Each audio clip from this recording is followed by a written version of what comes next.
Nah nisfu Sya'ban maca Yasin minimal 3 balik dibacana sabada salat maghrib memeh Aisyah di dia pergantian buku lamun bisa maca Yasin 3 balik perorangan di imah di mushola di masjid berjamaahkeun mangga kumaha ngeunana penting maca aduh cenah kieu kula mah teu bisa maca Yasin ya mun teu bisa maca surat Baqarah teu komo eta Yasin ge nu batur bisa ieu henteu atuh komo surat Baqarah atuh kulhu salila maca Yasin bareng na diukna ngan nyama maca qul huwallahu ahad Allahus samad sampai selesai kulhu ge cenah kula mah teu bisa aja parah jasa berarti mah ya kulhu ge teu bisa ya aduh parah jasa lamun kulhu teu bisa lam yakun lil ladzina kafaru anu normal gitu tawar lam yakun itu komonya nah lamun teu talar berarti macana Fatihah bae awas yang ngomong teu bisa teh bae geus pamustungan jelema teu bisa Fatihah acan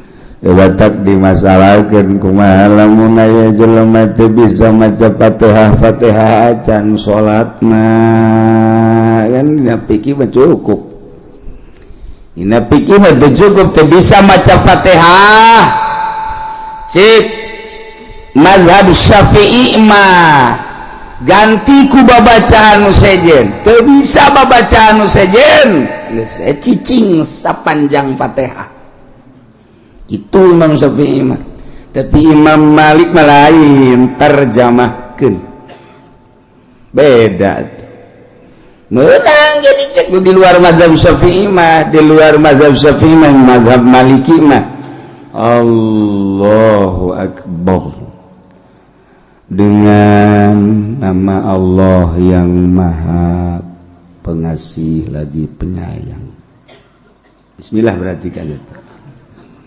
Alhamdulillahirrabbilalamin segala puji bagi Tuhan seru sekalian alam. Budak nggak gandeng-gandeng ini macam. Loba jalan keluar pikir mah mantak teu kudu dipermasalahkeun. Cek ieu meunang, cek ieu henteu, cek ieu henteu, cek ieu meunang teu kudu dimasalahkeun anu lain ijma' mujma' alaih. Nah, iswatu hayu pada ibadah. Hakikat da ibadah mah ja urang teh ruh awak masa kadar kurungna doang ngan sanajan bari jeung ruh salila kurungna normal tetep kudu dibawa teu bisa roh doang sia salat ja aing mah kadeureuk ku sia teu salat ja heueuh kunaon teu salat aing mah roh doang aing mah di imah bae ngedeng bener-bener hebat ki ieu naon ki naon eta tambang ki jang naon jang nyeredaki ki teu bisa tuh tetep bae kudu ku awak sebab cek Imam Ghazali awak eta ibarat nu endeu ka Mekah mah onta jelema endeu ka Mekah naik onta moal bisa onta na teu diberangkatkeun nyanana datang ke Mekah moal bisa tetep kudu jeung onta na sebab onta kendaraan ai lain aya angin topan nyana keur diuk dihajarepeun jalan cicing aya angin topan dibawa ke Mekah rajit bisa cenah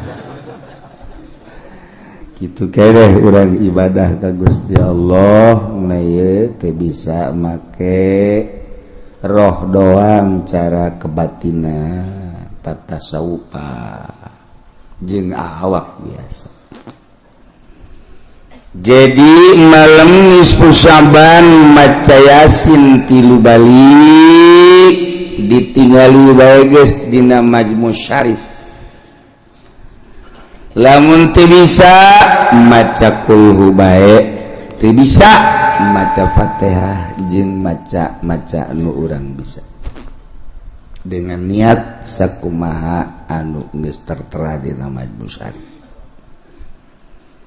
Ji menta dihampura dosa, 2 menta rizki nu jembar jang ibadah, 3 menta panjang umur jang ibadah ka Gusti Allah Subhanahu wa taala. Aya salat dina nisfu Syaban, salat na khusus salat nisfu Syaban.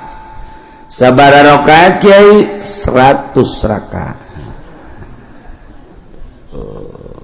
Geus gideg ti heula. Boro 100 ada Jumat ge tilok yai. Komo dibere 100. Cuman sanajan aya salat nisfu Syaban lain paranti urang. Ieu mah kelas khawas.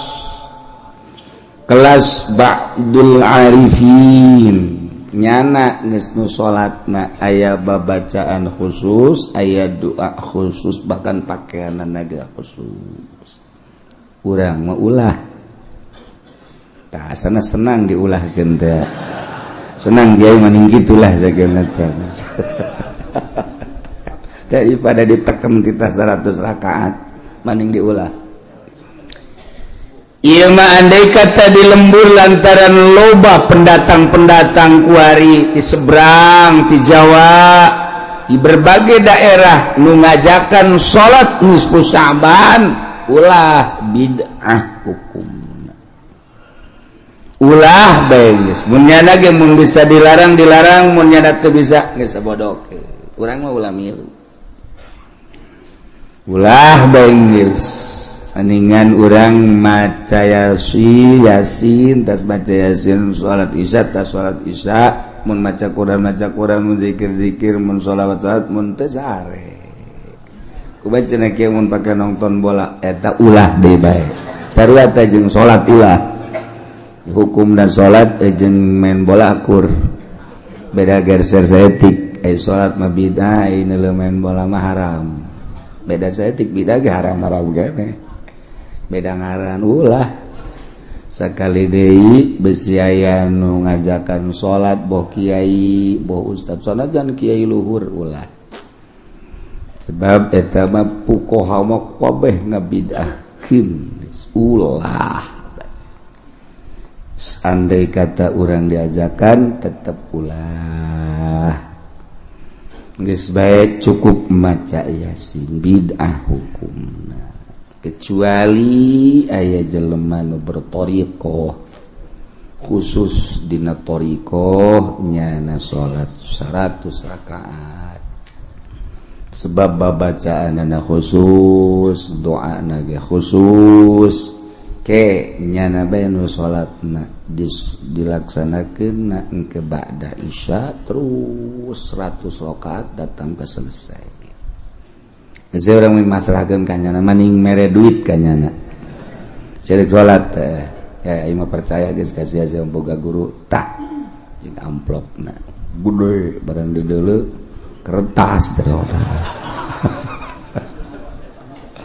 ulah urang baca ieu bae di bejaan teh hari urang lembur Tangerang nama moal aya tiba heula ge Tangerang, Serang, Pandeglang, urang asli nama ngan barang loba pendatang besin neko-neko nyana ngajakan ulah geus malam Salasa nu ngitung tanggal hijina Salasa nisfu Syaban nu nanggalkeun Rebo misalna atuh malam Rebo kumaha cenah kiai ulama maca Yasin nek 2 peuting malam Salasa maca malam Rebo baca sian nek unggal peuting los terus kudu 2 peuting terus maca Yasin bahkan jeung beurang-beurang mah maca Yasin terus masalah. Jadi Bandung mah model di Tembong Sari jeung sajabana aya nu dua makena. Nisful awal jeung nisful akhir malam Sabal 15 malam ke-16. Geus aya nu dek 2 peting masalah nya maca Yasin tilu balik sakumaha tadi. Ai engke Ramadana ira ulah makananya ke Ramadan. Ya, cenah kula boboal ngaji ke terakhir atuh sabodo sia. Ngajakan untuk ngaji. Sia deuk aja deuk teu kumaha sia bae. Ulah sok aing ti heula-heula. Kajian kuku bage boga rencana nya deuk ka mana atuh. Atuh sok sia mah deuk itu indit bae sih ulah sok aju melang-melang sagala.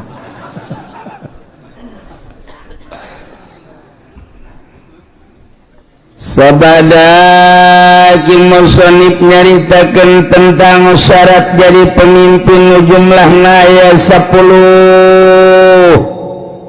Kahiji syarat jadi pemimpin teh kudu beragama Islam, status muslim teu meunang kafir. Kudu mukallaf teu meunang budak leutik teu meunang muedan. Kudu orang merdeka temenang kesipatan kuroki amat hamba tebedak. Keopat jakaron kudu lalaki ulah cewek ulah awewe gesing hade lamun geus diulah berarti bakal namun dipilih nimbulkeun karusakan tur nu milihna doraka. Sing ade nu kamari pernah milih awewe kudu ditobatan.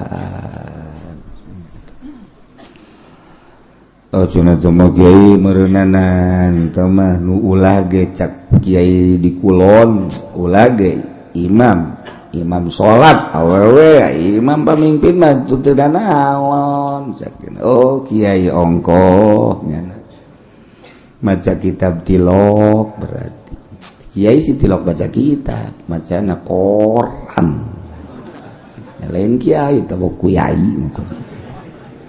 mun nya ge maca kitab ita baca tazakaron.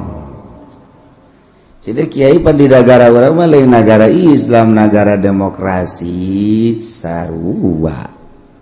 Ketika urang berhadapan jeung masalah eta, urang babagi supaya ulah terlalu jero teuing kasalahan urang. Geus masalah demokrasi, nyieun kasalahan meleg-meleg atuh ulah gembet mah nyieun aturanna demokrasi. Urang kuari mah ulah terlalu ketiban tangga. Jatuh ketiban tangga jadi rengsek teman-teman. Kayak gitu bara jatuh doang teu ketiban rada deres mah paling ringsek doang guys. Nah jadi urang ulah sadajan di negara demokrasi ulah dipilih awewe aja nyalametkeun diri urang bae. Geus aya kiai anu ngajakan kiai geus mangga jang kiai bae teh mangga nyebrang di jembatan Siratal Mustaqim kiai bae gitu. Isya aing hiber. Beres. Ulah sok sia. Mejeuna ulah sok ka kiai badal kos kitu mah. Kiai kudu disoan badal kos itu. Sia goblok, kiai leuwih goblok. Tolol tuh turut bejeung kiai. Aduh, ampun. Kelima kudu bangsa Quraisy maksudna aya benang merah jalur kepemimpinan kudu boga jiwa pemimpin. Mun teu boga jiwa pemimpin rusak negara acak-acakan. Kagenep adlan kudu nu adil bener-bener teu mementingkeun diri sendiri nyana siap untuk membangun bangsa jeung negara. Aya tanda-tanda keadilanana. Sebab kadele kurang hiji mun naik mobil kacana tilok ditutupan. mana coba tangan pemimpin anu penutupan kaca malaya. 2 mun boga rokok nyana teh kadele masyarakat nah hayang ngarokok kajen teh nyana teu ngarokok-rokokna dibikeun ka masyarakat. Tah eta kan ngeunaheun kana hatena. Menang we satahun pajakna dicokot, rokok dibikeun pajak dicokot. Bloon. Nu jelas kudu adil. Urang neangan adil hese. Ketujuh mujtahidan. Pinter berarti. Sebab itu negara lain desa-desa acat. Berarti loba konflik anu kudu dipecahkeun permasalahan anak. Nyana teu kudu tuh nyatanya deui. Andai kata nanya hanya sekedar perbandingan jeung ilmu nu aya di otaknya anak. Supaya lancar ieu negara kudu mujtahidan. 8 sujaan kudu gede wawanen gagah. Ulah nu pelye-pelye gagah ngindaheun urang boga pamimpin nu gagah. Kumis gede mantap. Hehehe janggotan, wah cambangan. Jadi urang ngeuleuh tanjak da ge asana betah urang. Barang ngeuleuh presiden atau raja urang, ya ini mah beti kali. Kumisan, janggotan macam ulah datang ka kos kitu. Teu bagus. Mun kunjungan ke Arab bisa didungling eta. Sujaan kudu nu gagah. 9 zaroin yang kaharep sing ada yang kaharep si ayang ke kaharep jang diri urang bae salametkeun tanggung jawabna ke di akhirat orang bakal ditanya engke ieu mah nu geus mah geus bae geus tanggung ka neraka geus nu geus mah geus ieu nu endek bae endek. Nah deuleu ku urang mana nu gagah lalaki geus menaya hae we ulah lalakina nu gagah pinter eta nu dipilih ku urang. Kajen nyalametkeun diri urang bae eleh menang sabodok aing mah geus sakitu ta pemikiran aing teh ya lantaran engke ditanya di akhirat. Jehe kumaha gitu.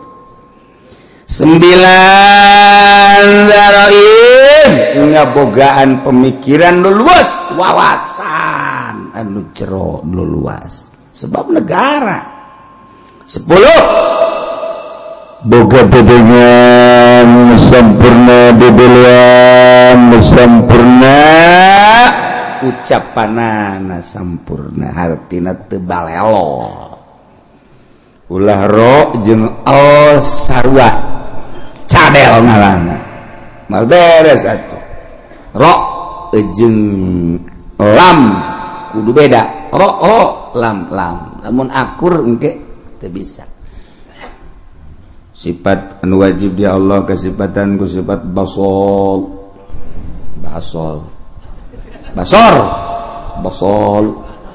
ro basol kan naon cadel jadi basol ro lain l tuntuna dikurangan sifat wajib di Allah sifat baso pada so aing re teu bisa lam salah ini baso kan jadi salah tuh. Itulah persyaratan jadi pemimpin.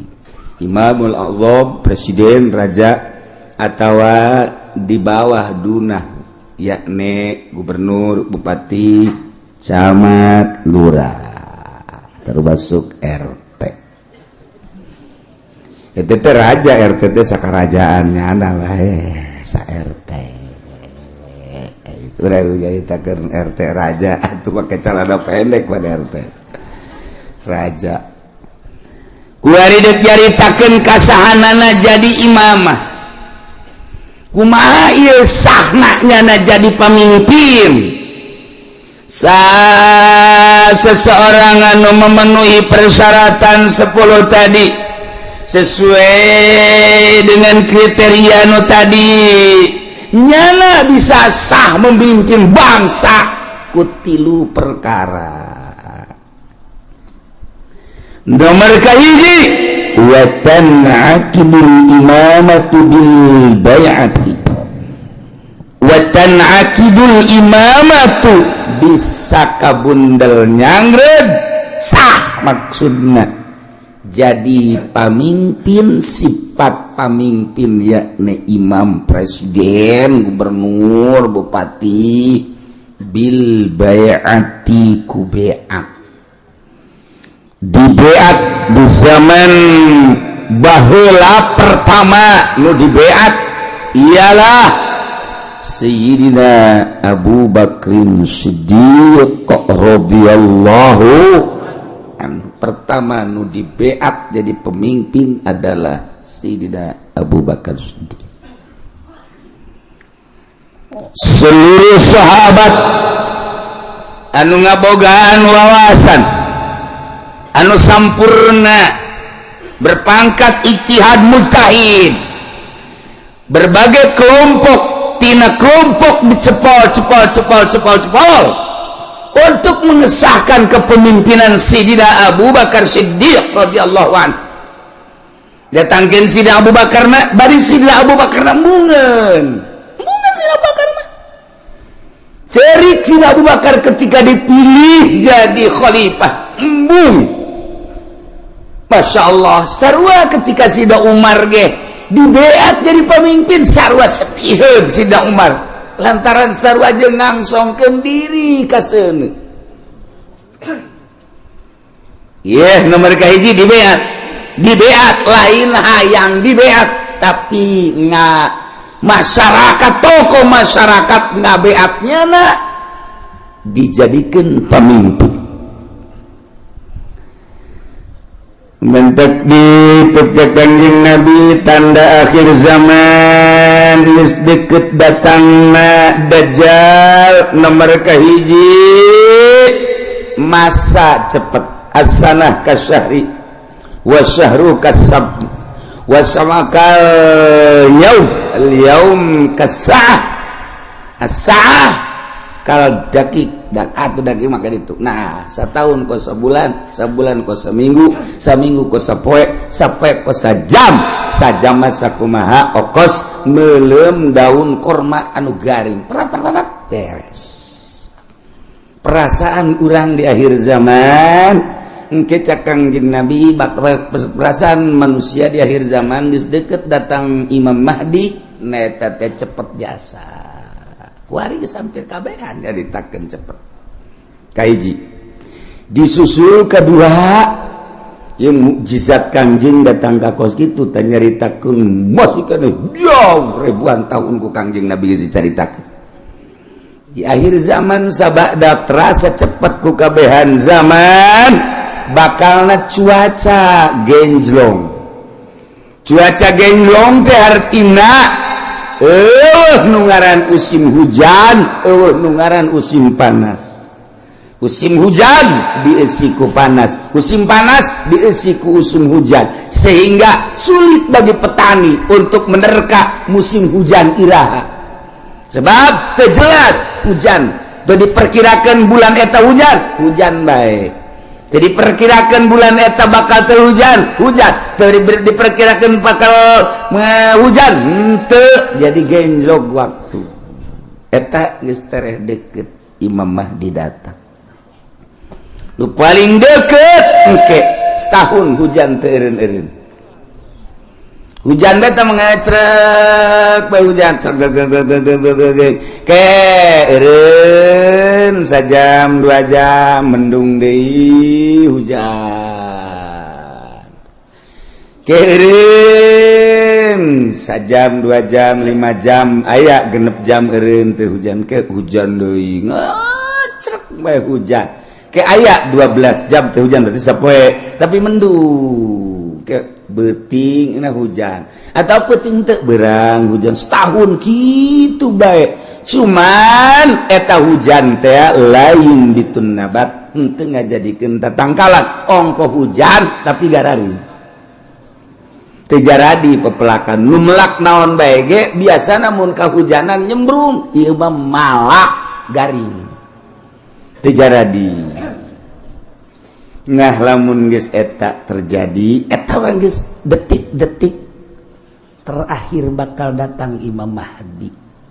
kuari maka karak datang ge ka hiji perasaan cepet zaman nomor kedua waktu geus sadang ngagejlog kuari musim hujan musim panas mata Kangjeng Nabi Masya Allah ieu mujizat Kangjeng Nabi kula wasok mutalaan ieu mujizat pohara geus karasa kuari tinggal ngecek hujan engke aya suara di berbagai pelosok di kaler aya suara seperti suara ki trompet atau suara ti kidul atau ti kulon suara ti wetan atau ti jerotan aya suara gesekan-gesekan atau suara ti luhur ieu geus sarua geus tereh datang. Nah ieu ngecrek hujan ti Kanjeng Nabi bakal ngecrok tapi teu jaradi tatangkala. Panas, ongkoh musim hujan tapi panas. Okos urang naik mobil mewah tapi kesangan. Slow bapan ku naik mobil do mau Fortuner, AC-na gede. Tapi di jero mobil kesangan sebabnya di udag-udag hutang mobil lagi ngiriditan hutang kawin aya 3 aya 4 nah ngan dibobodo kabeh ge ku duit na ngahutang di bank nah ieu ge di akhir zaman baru dah jing ke baru hutang kabeh Masya Allah penelian hadis Kanjeng Nabi akhir zaman geus rada loba di antarana engke jelema lalumpatan menuju neraka cak Kanjeng Nabi di akhir zaman mah kabeh jelema lalumpatan menuju neraka sahabat caricing bae maksudnya salah tante Kanjeng Nabi ngomong nyarita Kanjeng Nabi balik deui ngomongna di akhir zaman mah jelema lumpat kabeh ka neraka percis kos kuya mun dibahasakeun urang mah kos kuya ngagejeburkeun diri ka cai kuya di luhur aya naon bae gerbek-gerbek bus kuya mah ka cai aya naon gerbek bus ta ieu masyarakat manusia di akhir zaman percis kos kuya nyalametkeun diri ka cai ieu ge lalumpatan ka neraka jadi ngegejebur-jeburkan maneh ka neraka di akhir zaman mah sahabat tetep masih culak cileuk keneh wae masa sih cak hatena neraka kan seuneu mun jelema kudu ngagejeburkeun ka seuneu ima jelemana meureun teu normal di akhir zaman teh wae mah Kangjeng Nabi salah ye masih didengekeun wae ku sahabat asana meureun aya kekeliruan di Kangjeng Nabi kan merus sadurungeunna sahabat teh masih kere culak cileuk banget teu percaya cak Kangjeng Nabi di akhir zaman ke jelema lalumpatan menuju neraka percis kos kuya nyalametkeun diri ngagejeburkeun ka cai engke jelema masing-masing kabeh berduyun-duyun malah mun aya anu rada lambat kunyana disingkirkeun lambat amat sih ka neraka disingkirkeun kunyana anjeula jadi anu jelema-jelema anu ngahalangan di lambat sia ka neraka bae kudu lambat anjeula wih bari berani ayo aing geula geus aing jadi pamimpin neraka geus oh beranian biasa berarti kan geus 3 kali Kanjeng Nabi nyarita kos kitu tah berarti beneran nanya lah sahabat wani 5 ya Rasulullah kunaon bisa kos kitu ya Rasulullah bisa jelema berduyun-duyun ka neraka sebab jelema kabeh memberanikan diri hayang jadi pemimpin mendaftarkan diri hayang jadi kepala desa mendaftarkan diri hayang jadi bupati mendaftarkan diri hayang jadi gubernur mendaftarkan diri hayang jadi presiden hayang jadi menteri eta ngaranna menuju neraka jahanam ya Allah ya Rabbi urang lamun ngomong kos gitu pan bupati dah kiai bisaan tok sama kos gitu mah sia aing mah keur ngaji sia dek ngadengekeun atuh teu ngaji aing mah ngaji ge ieu bangsa jeung jelema nu kos karari be nu laleutik aing mun kada mah teu kudu ngaji geus sia jeung kiai Golkar bae ka ditu aing mah keur nyaritakeun akhir zaman.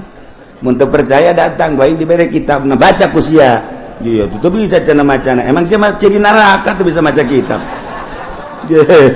Ya anu ahli surga mah bari maca kitab. Waduh, cak meri maji makan yang aing teu. Teu ge pandai ngadengekeun.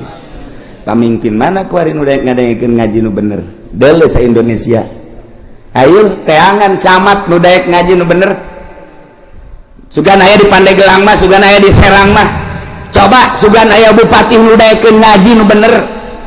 Nu bener ini maksudna ngajina nu beneran Al-Qur'an jeung hadis beneran. Ya, ceuli aing sumpungkeun. Asal aya bae ge. Mana gubernur? Ieu mah ngaji bae heula ulah ngalaksanakeun ngaji nu bener mana? Mana? Mantak aing ngomong kos gitu teh, bibisaanan sama kiai sakeuna teh. Ya tuh aja nih bibisan aing. Terus ya percaya sia. Atuh babagi bae ge di akhirat.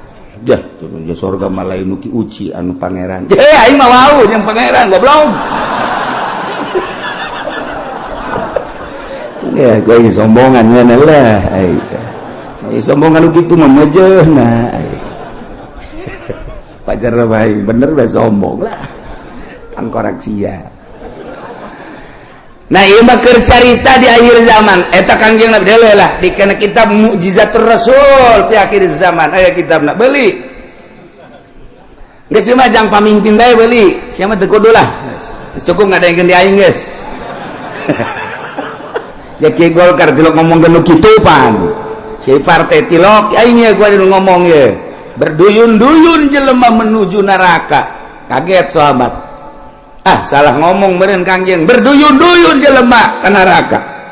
Ah, asalna lain meureun. Berduyun-duyun jelema ka neraka. Aya anu mandeg disikirkeun. Awas ya, ayo sia mah ka nerakana.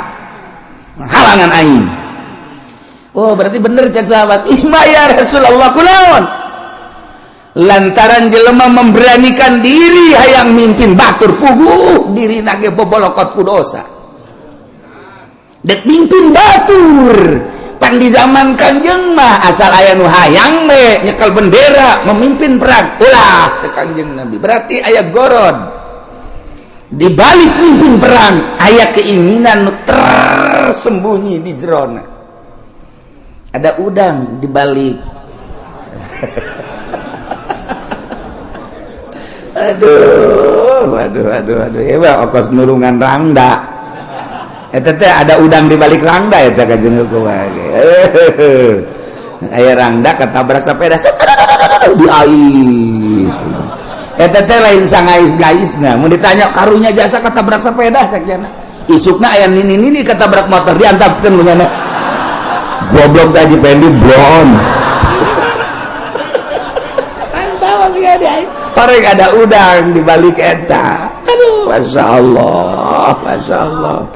Nah, iya ge, jekel bendera ketika hayang. Teh Kanjeng Nabi. Aya gorod ketika embung karak ya. Masya Allah, mulus berarti. Nah, jelema di akhir zaman teh anu memberanikan diri hayang jadi pemimpin. Berarti nyana keur lumpat menuju neraka jahanam. Jelema anu dagang di akhir zaman mah berarti jelema anu siap ka neraka anu dagang ge. Sahabat kaget, ye pan ka dagang-dagang atuh. Kaget sahabat ge pan ka dagang-dagang kunaon? Sebab di akhir zaman mah eueuh anu teu riba. Dipikir jah berarti menuju neraka kabeh. Eta geus deukeut tamatah geus kos kitu mah geus deukeut jasa. Nah, geus cerita akhir zaman. Tanda-tanda akhir zaman kasatu waladi zina, tanda akhir zaman teh mabok, tanda akhir zaman teh kitu sarik maling, kabehan maling. Geus puguh masyarakat maling HP, maling sepeda, maling motor, maling mobil. Atuh jadi negara ge maraling, beda ngaran doang. Jang masyarakat mah maling, jang di luhur mah korupsi, beda ngaran. Urang lembur teh nyahoan korupsi pajar lain maling. Pajar maling, mun urang bebeja ka urang lembur kan ini tuh, itu tuh tukang korupsi. Bu bagus amat. Oh, bagus. sakit teh itu nyaon korupsinya mah sarua jeung air mineral barang kurang dibere ini air mineral embung ini mah air mineral mah kunaon eta kan dicampuran mineral oplok cakina meureun mineral teh pajar ragi lah kira-kira gitu tah ini air mineral bagus nih embung ini mah ayo kudu dicampuran mineral ini udikna gebelah ditu deui udik tamati udik teh masih 2 kilometer ka ditu eta loba bahasa-bahasa di akhir zaman mah urang lembur teh nyaho ngaritokeun situasi dan kondisi cak urang lembur teh mah kiai isi-isian malulu cenah ngomong aing teh betah urang lembur atuh dibere bahasa kos kitu nyana dek inteleka jadi orang lembur teu ngarti eta teu nyambung ngaran di lembur mah ngomong lembur bae waktu sekolah ye loba jasa nu nitahan bahasa Indonesia teu betah aing mah emang teu betah teu bisa teu bisa aing teu bisa asal pakai bahasa Indonesia bae kandas okos urang rajek bahasa Jawa kebel-kebel Sunda deui bae gitu. Aduh, Masya Allah. Nah, iya. Jadi orang namun nyaritakeun mujizat Kangjeng Nabi kadang hayang seuri bahasa Kangjeng dan hayang seuri hebat amat ngabahasakeunna yusafiruna ila jahannam. Berangkat kabeh ka jahanam. Kedua yas'auna ila jahannam. Lumpat yas'auna ma yusafiru ma leumpang, yas'auna ma lumpat. Sahabat kaget, penyaluatan si ka jahanam. Orang bener siaulah yang serikeun pamimpin lumpat ke jahanam nu tadi kadua pedagang ge orangana lalumpatan ke jahanam nomor katilu cak Kangjeng Nabi di imah bae ge tetep ke jahanam bae yeuh ajeuna mah kabehan tah bupati rada lega bae tadi mah kaing doang cak bupati jeung gubernur sia ge sarua ayo atuh berjamaah lah 5 ya Rasulullah kunaon make jeung di imah bae ge sebab di jero imah ge teu kaluar tina maksiat di jero imahna di jero kamarna nyieun kamar deui di jero kamarna nyieun kamar deui dipoekan tetep maksiat bae Allah Karim sebab apa di jero mainnya geus bisa make jaringan internasional sanajan di jero kamarna di kamaran deui kamarna dipoekan tapi nyana bisa nempo Hollywood di jero kamarna di kamaran deui dipoekan tapi nyana keur aya di Hollywood ya Allah ya Rabbi Masya Allah pindahkan keur aya di California Masya Allah pohara ya Allah jauh teuing lah ke California mah pencet deh Texas woi cek ini eta sih negara mana ulah loba omong nih ini mah ini bae nyahona paling ge bojong bae kendal dan nyahona bangsa nu karari itu bae teketos bae des nyahona kadinya bae pugu di bojong ge sarua jeung di Texas kuari mah eueuh nu teu akur kuari kahirupan di Amerika jeung di Citra aja ateu beda kahirupan di California jeung di BSD ateu beda setika can akur sok deuleu naon eueuh kuari di BSD lamun di Amerika urang ningali minuman bebas urang turun di pesawat di Abu Dhabi minuman ti mimiti segede cinggir datang ke segede awak minuman haram aya digelat di Abu Dhabi cek urang ieu negara Islam nama ieu tapi pan minuman pohara meuli urang roti di dinya plek nu belah ditu belah kulon nyelempet dibuka aya gambaran jerona roti kula ge teu bebejakan nu sajen kula doang eta geus aja mareuli roti meuli roti garing belah ditu belah ieu kan minuman tuh wow barulut tempatna teh di Abu Dhabi cek ulah teh meuli roti belah ditu tah nah meuli detik sagede korma segala naon teh dibeli buka aya gambaran seri emang ngerti tanawan sih. Maksudnya aya gambaran tuh pakai celana sih ya. Geus ditutupkeun deui ku kula lah. Dia kan banjang bawaan ka imah.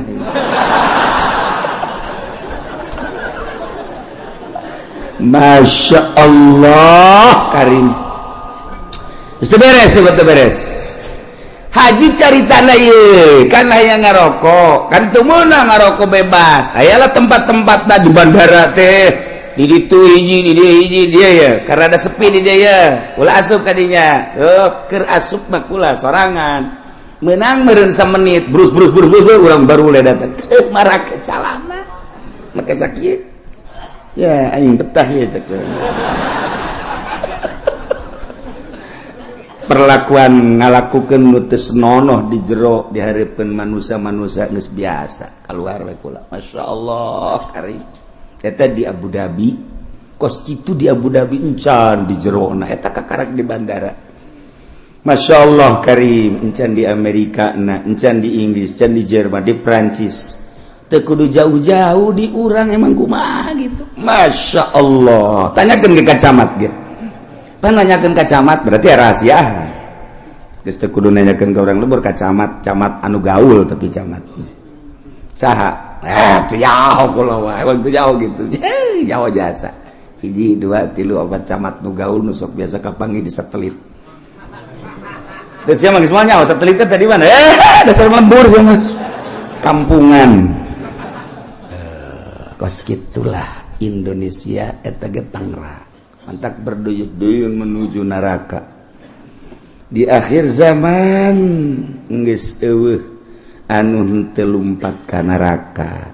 Cerik kabeh sahabat ketika cerik tetapi aya keneh manusia di eta zaman anu tetep ngomongna teger bae nyana menjaga mata ceuli jeung sajabana tetep bae ka Allah eta teh cek Kangjeng Nabi saeutikna ge saeutik deui qalilan bahasa qalil teh saeutik aqol min golil jadi itu bahasa Kangjeng Nabi aqol min golil leuwih saeutik tinu saeutik jasa mun cak urang mah seetik jasa eta ge direntogan bae ku bangsana deui nyana negakeun ke hak negakeun adil jujur dina kakarak nyarita doang geus direntogan ku berbagai tokoh ku berbagai masyarakat jeung ku berbagai tapi tetap aya bae cek Kangjeng Nabi datang ka engke Imam Mahdi turun datang ka Dajjal aya bae hiji mah setiap negara kabupaten dibere ku Allah hiji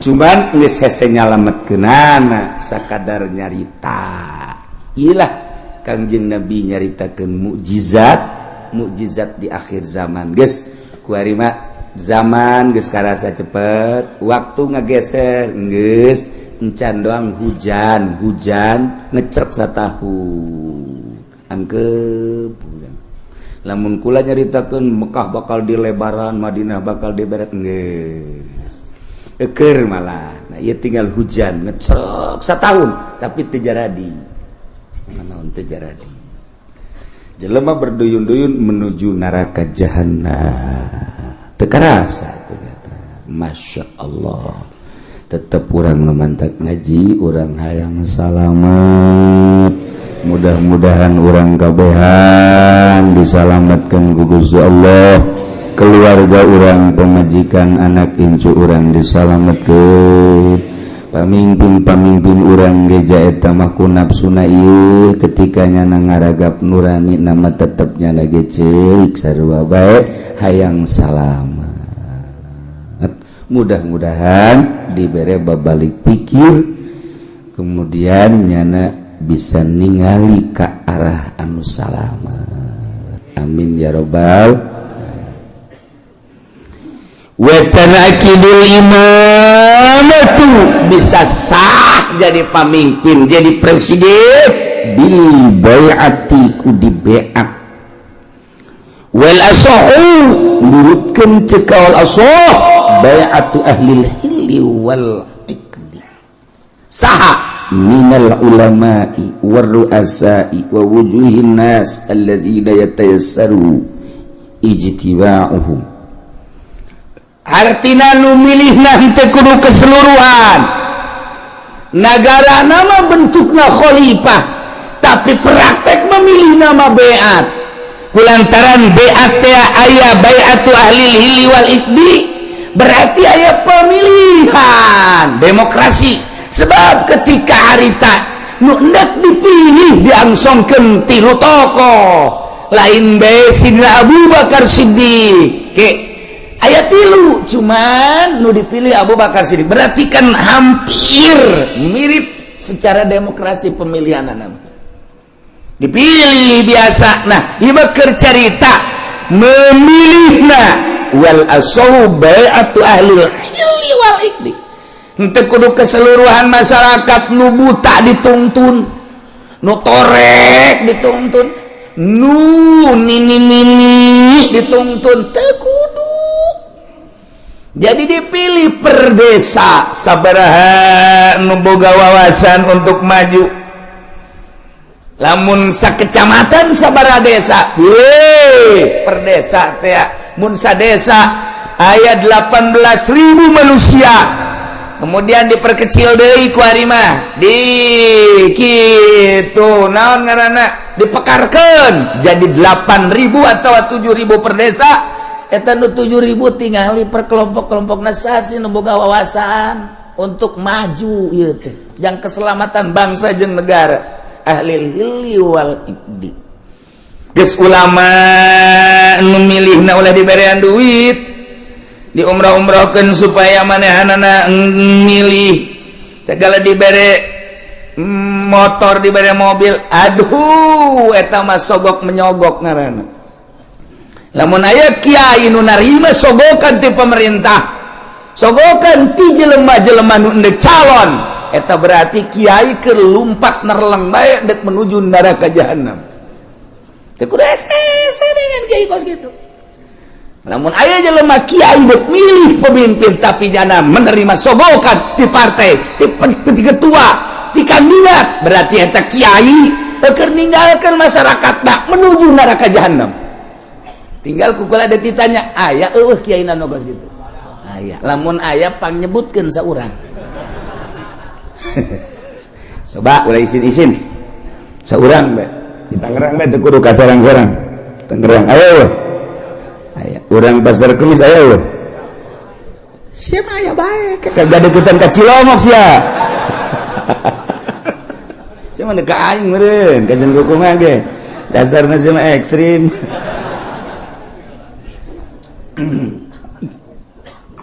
nah ulama memilihna boga wawasan di samping ulama ruasa pemimpin-pemimpin tokoh-tokoh wa wujuhin nas tua-ketua manusia anu gampang kumpulna dalam rangka menyatukan visi dan misi untuk memajukan bangsa jeung negara. Masya Allah nu milihna nu kos kitu yes kuari maka simpulanana bae wa syartuhum sifatus syuhud syarat jelema nu endek mengangkat kepemimpinan ulama tokoh termasuk kitu kepala-kepala kampung dan lain-lain sebagai berbagai lapisan masyarakat anu dianggap mempunyai wawasan syaratna sifatus syuhud sifat saksi nu kira-kira nyana jadi saksi sah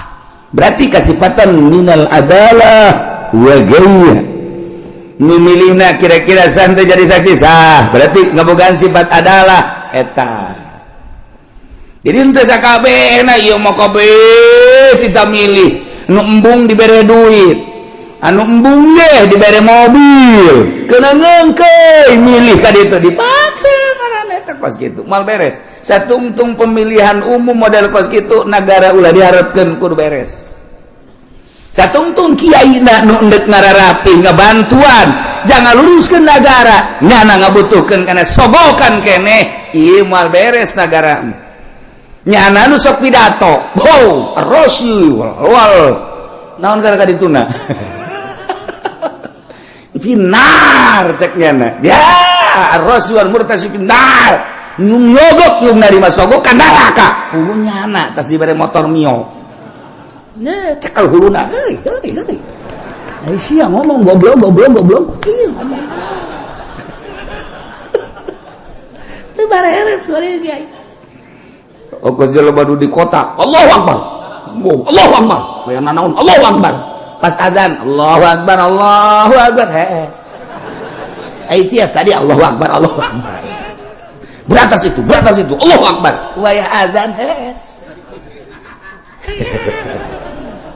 tekan teu beres eta geus balikan urang ngaji kuari hudangkeun awak urang nu keur hes supaya gigisi tempo gerak ka alam barzah ulah neulean batur awak urang bakal dibaringkeun di alam barzah teu nu dibawa kabeh ge sugih teu dibawa gagah teu dibawa kabeh ngan awak urang we jeung boeh dibukakeun ieu na ditempelkeun pipi urang kana taneuh sakadar urang gagah sakadar gagah keur hirup paeh mah geuninganan kos kitu sugih keur hirup paeh mah geuning kos kitu baring bae bentakeun mata hate urang aing teh bakal kos kitu kabeh nu daek ngilu rekan-rekan ngan sakada datang ka bibir kuburan pemajikan jeung anak datang ka bibir kuburan doang pemimpin urang kepala urang mun urang bawahan ngan datang ke bibir kuburan doang selesai ditutup kuburan urang sorangan di jero tanggung jawab urang bakal datang amal-amal urang bentakeun mata hate urang eta nah lamun geus bentak itu kan rada dijaheueuh horengan eta ngaranna bentak udang ngaranna geus inget kanu bogana ka Allah Subhanahu wa ta'ala. Nah ialah di negara Islam cara memilih pemimpin di beat, cara ngabeatna cekawal asob beatu ahlil hili wal ikdi, ngabeatna ahlil hili wal ikdi yakni minal ulama war ru'asa wa wujuhin nas, ulama-ulama jeung pemimpin-pemimpin jeung tokoh-tokoh masyarakat anu mudah berkumpulna untuk menyatukan visi dan misi dalam rangka melajukan bangsa jeung negara. Syaratna sifatus syuhud kudu sahnyana jadi saksi, berarti kasifatanku sifat adalah ulah kabehan memilih jam milih nage nya nama teu boga wawasan, teu boga wawasan jang ngemajukeun umat bangsa jeung negara, teu boga pikiran kumaha ieu bakalna lamun dipimpin ku seeta negara urang, perpolitikan, perekonomian, perbudayaan, leuwih agama. Lamun urang geus nyaritakeun agama, kan mayoritas di Indonesia mah urang geus korban. Jakarta geus dipimpin lain ku muslim tapi ku kafir. Teu beurang di jerona ka aya musliman. Eta geus bentuk kasalahan, mangga bae ieu negarana demokrasi kan tetep bae. Urang teh hese ngayakeun muludan di Jakarta. Cobalah gubernur dipersilakan untuk nyambut.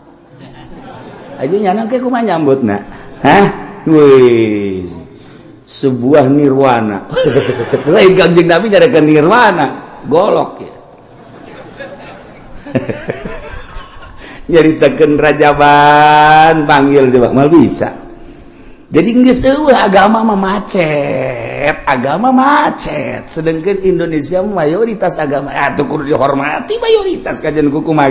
Numantak tiba heula di urang mah negara demokrasi terpimpin teu murni, henteu bisa nuturkeun Amerika langsung ka pusat ka ditu secara utuh. Sebab naon? Mayoritas Islam, loba ulama-ulama, loba wali-wali. Aya kesenjangan atuh lamun kos kitu. Sebab naon? Paling istimewa agama mah Islam. Sebab di Islam mah kabeh merasa terhormati. Kristen dihormati ku Islam mah. Buddha dihormati ku Islam, Katolik dihormati. Pokoknya masing-masing, tetapi anu bercokol memimpin tetap kudu Islam. Nyana tetap dinaungi. Tingali riwayat para khalifah, tingali riwayat para khalifah khulafa ur-rasyidin. kabelah dieuna mentak 35 tahun masa kenabian, masa kekhalifahan, kemudian ka dieuna sultan, kabelah dieuna mah kabelah dieuna cek Kangjeng Nabi sabada eta geus ka ditu acak-acakan. Ya, khairul qurun qarni. Terus mayali ali. Nah, berarti Kangjeng Nabi terus sahabat tabi'in tidinya ka dia acak-acakan. Urang di zaman acak-acakan tapi masih keneh bisa maca Quran, maca tafsir ge anugerah ti Gusti Allah Subhanahu wa ta'ala. Di zaman akhir anu geus lain lalagaan, urusan riba, urusan keadilan geus eueuh, kejujuran geus eueuh, tapi tetep bae aya keneh mudun tasa urang-saurangan di negara aya komo di masyarakat mah teu rusak kabeh sakieu geus alhamdulillahirabbil alamin. Salamatkan diri urang nu ngarunyaan ka diri urang iwal ti diri urang batur mangan sakadar huhahe doang. Entak Tan Syekh Abdul Qadir kedatangan tamu. Setelah kedatangan tamu nyaritakeun cintana ka seseorang. Seri Tan Syekh datang deui tamu nyana nyaritakeun cinta ka seseorang. Seri geus beres ngobrol nyaritakeun cinta, nyaritakeun bendu. Kasih anu mah cinta, kasih anu bendu, kasih anu cinta, kasih anu bendu. Cek Tuan Syekh, cinta ente jeung bendu ente tetep neraka jahanam. Kunaon emang? Sebab cinta jeung bendu na lain lillah, aya kepentingan. Urang resep jasa ka tokoh nu itu, ih pohara. Emang kunaon mantak resep sok merean bae. Aing bendu jasa kasih itu, kunaon pelit. Tuh kan? Aing resep biasa ke kiai itu batu. Emang kunaon kiai itu mah naon bae ge jeung meunangnya nama. Itu soalna mah meunang bae, anu mengkredit meunang, segala meunang. Kalau deposito meunang, aing geunaheun. Kadinya aing bebarengan jigana nonton bola tah, kiai mah kudu kos kitu internasional. Aing resep jasa kajana mah. Benduna kasih itu bendu jeung resepna kabeh lain lillah sarua jahannam. Masya Allah. Dah ieu nomor kahiji jelema diangkat jadi pemimpin melalui pemilihan. Di BAT dipilih ku ahli hilli wal iqdi. Nu milihna ulama ruasa wujuhin nas.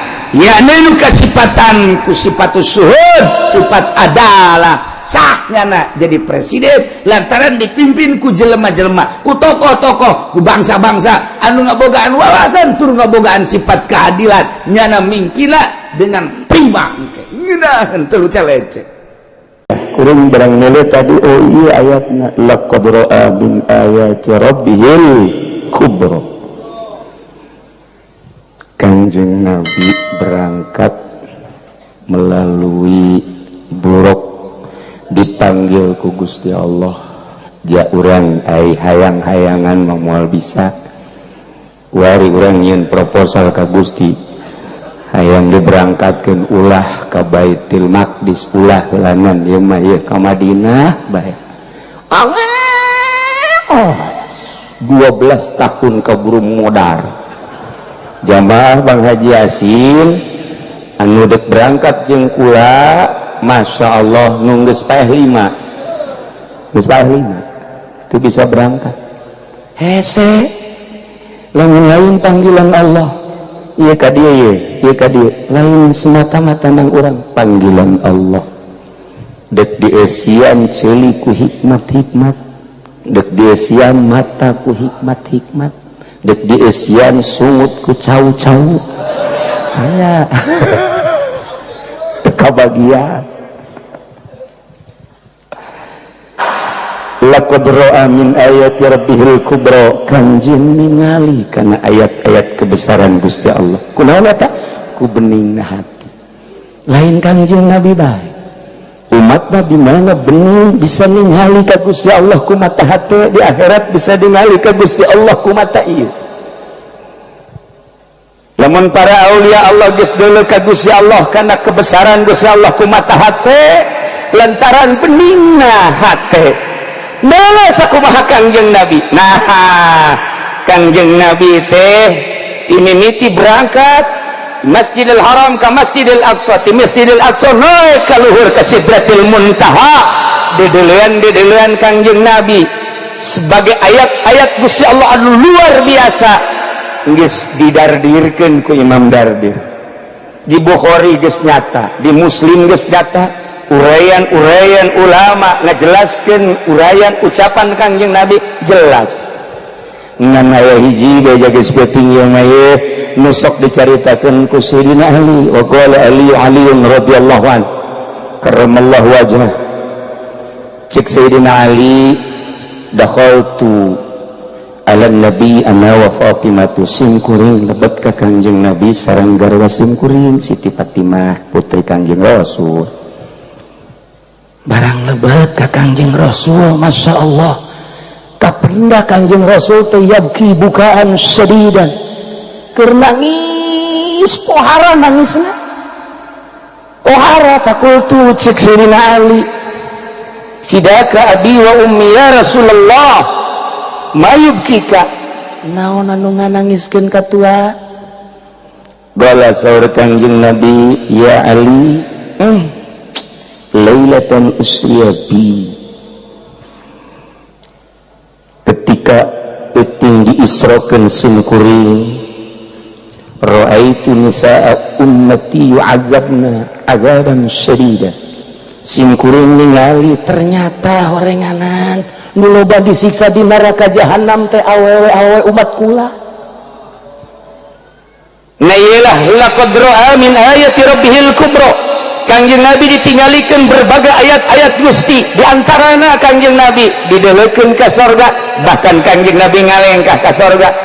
Ditinggalikeun ka neraka, bahkan Kangjeng Nabi ayat cicing di tengah neraka ningalian saha ieu nu panglobana ahli neraka. Ya Allah ya Rabbi korenganan sarwiti ambalaya di neraka awewe malulu Gusti Allah nu cek Rusia dena aing teh jadi awewe can puguh tekan neraka nya lagi. Awas ye tas awewe lalaki ye awewe lah.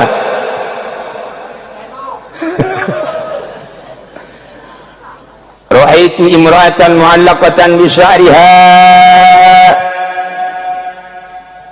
simkuring teh ningali awewe digantung rambutna di neraka. Ya geli di maguha ngagolak embun-embunanan neuk cari kumaha cek Kangjeng Nabi wa ra'aitu imra'atan mu'allaqatan bilisaniha wal hamim yusabbu ala halqiha belah dia aya awewe digantung letahna sementara cai panas dikucurkeun kana lak-lakanana neuk teu kumaha cerikna wa ra'aitu imra'atan yusaddu rijlaha ila zadiha wa yadaha ila nasyatiha aya awewe anu digantung di talian di babudeuk sukuna datang ka susunat leungeunna datang ka embun-embunanana wal malaikatu yaghribuna rasaha sementara malaikat ngeunggelan sirahna di maqami aminan nar maka pentungan tina seuneu neuk kumaha teh ceurik na Ali wa ra'aitu imra'atan wajhuha wajhu khinzir wa badanuha badanu himar aya awewe deui aneh ari beungeutna ieu beungeut babi aya awakna awak himar kumaha teh carikna terakhir wa raaitu imratan ala suratil kalbi awewe rupana kos anjing bae kos anjing kumaha teh carikna Ali taqamat Fatimatu Siti Fatimah nangtung kemudian Siti Fatimah teh naros ka Kangjeng Rasul ma amaluna dupi amal naon eta awewe sehingga yu'adzab bi adzabin syadid disiksa anu pohara jasa ya Rasulullah. Saur Kangjeng Rasulullah amal mu'allaqatu bi syariha fa innaha kanat la tughatti sya'raha minar rijal awewe anu digantung buukna kemudian dihandapna digarang make sene ieu otakna embun-embunana ngagolak sene eta adalah umat simkuring awewe anu buuk narurundayan di hareupeun salaki di hareupeun lalaki mana bae nu lain mahram pan kuari deui di ditu di hareup esuk-esuk jam 7 pan kolot ge kararieu bae neleukeun itu mah buuk dah mantep tuh mantep biasa itu mah putih deui urang mana itu wah Lampung gede adat ieu mah ayo itu ngarundai itu hideung Brebes coba bayangkeun ku Kangjeng Nabi geus kadele wala qadra'an min ayati rabbal qadra'an min ayati rabbihil kubra masyaallah ari eta nu digantung lisana ya Rasulullah wa amal mu'allaqatu bilisaniha anapon cek Kangjeng Rasul awewe anu digantung lisana kemudian lak-lakana dicician ku cai panas fa innaha kanat tu'zi zaujaha eta mah awewe anu sok nganyerikeun lisana ka salakina asal salakina tos ngariung bae haju bae tos di mana peting-peting kalau loyogan malulu batur ge balik sakira mau berkat doang kok koprak beak 12 mau dibejakeun aya jelemana di dieu coba eta awewe nu kos kitu cilaka 12 asal boga duit diusapan salaki asal teu boga duit balik ka ditu gedean kanjut bae ngojek ku ngojek na teu meunang duit bae mabur cek salaki mun sugi aing nyandung ge sebenarnya mah ngancamna kana nyandung ieu ge nu ngaharewas panitia masjid geus etilu ieu kiai kawinkeun atuh emang urang nu di imah galak ya Allah cilaka ieu si gade ayata anu digantung susuna wa amal mu'allaqatu ala fadiha anapun awewe anu digantung susuna fa innaha kanat tu'zi farasa zawjiha eta mah di mana-mana salakina eueuh nya ngasiapeun didayung ku tatanggana mempersilahkan kanu sejen bahkan masang tarifnya masang tarif tukang ojek cukup 10.000 utang supir angkot 15.000 ya Allah tukang kenteng 50.000